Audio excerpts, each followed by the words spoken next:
Et avec nous en ligne en retour, Dr Ali Kamer. Bonsoir, Dr Ali. Bonsoir. On s'excuse de ce problème technique. L'agression israélienne se poursuit contre la bande de Gaza sous prétexte de l'armée d'occupation de viser des cibles terroristes. À votre avis, qu'est-ce que les Israéliens voulaient réaliser par ces frappes continues contre des civils à Gaza? À partir du moment où le conflit israélo-palestinien dure depuis le 7 octobre l'année dernière, il faut qu'il y ait un cessez-le-feu immédiat à Gaza et en Syrie et un peu partout. Et donc, en fait, les frappes israéliennes, ils prétextent qu'il faut faire en sorte de tuer ou arrêter les Gazaouis ou les combattants palestiniens.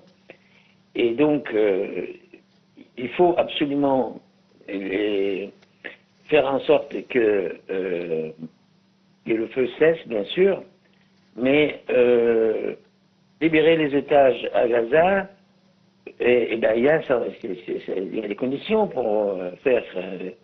Et donc, ça va durer comme ça infiniment dans la mesure où il y a des otages et il y a la guerre et que le conflit israélo-palestinien dure depuis des décennies, ça va continuer.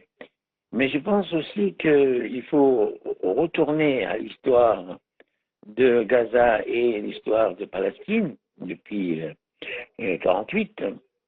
Et que depuis l'arrivée de Sadat au Knesset en 1977 pour faire la paix et pour récupérer le Sinaï et puis les terres du Golan, il y avait ici un problème il n'y a pas de volonté, si vous voulez, oui, chez les Israéliens pour donner aux Palestiniens leur État, puisqu'on a dit toujours un État palestinien, un État israélien, côte à côte. Et bien l'Égypte toujours a joué un rôle modérateur dans ce conflit oui, israélo-palestinien, oui, mais les frappes israéliennes vont continuer, bien sûr, puisque Israël souhaite élargir son pouvoir dans le monde arabe pour des raisons économiques. Et puis, retournons à ce qu'il a dit Shimon Peres et Golda Meir, et à l'époque de Sadat. Je crois que les choses n'ont pas changé beaucoup depuis, sauf que qu'il faut que le cessez-le-feu soit respecté par les organismes comme l'ONU, comme et puis les États-Unis.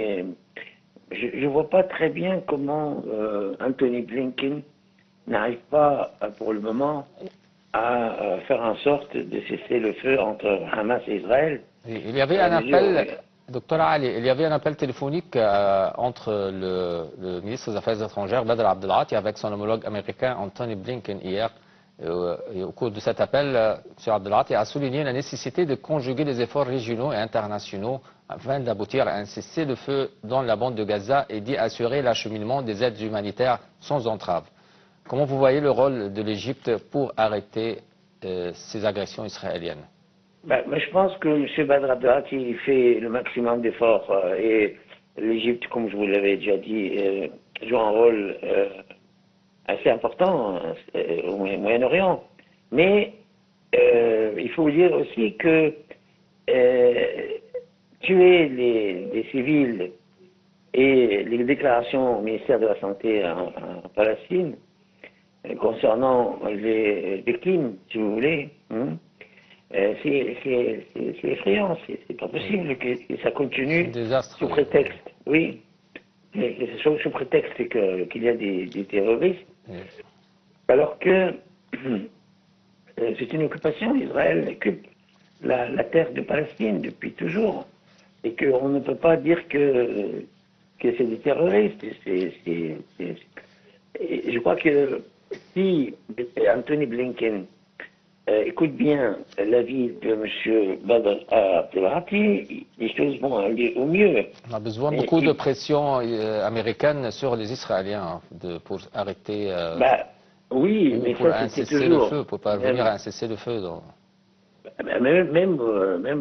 pendant la guerre des 73, il y avait Les Américains qui l'appui. ont, oui. Oui, oui, il y avait l'appui des États-Unis pour les Israéliens contre l'Égypte à On a l'époque. besoin de beaucoup de travail diplomatique pour arrêter cette massacre et arrêter l'agression israélienne. Monsieur Ali Kamel, vous êtes analyste politique. Merci bien pour votre intervention.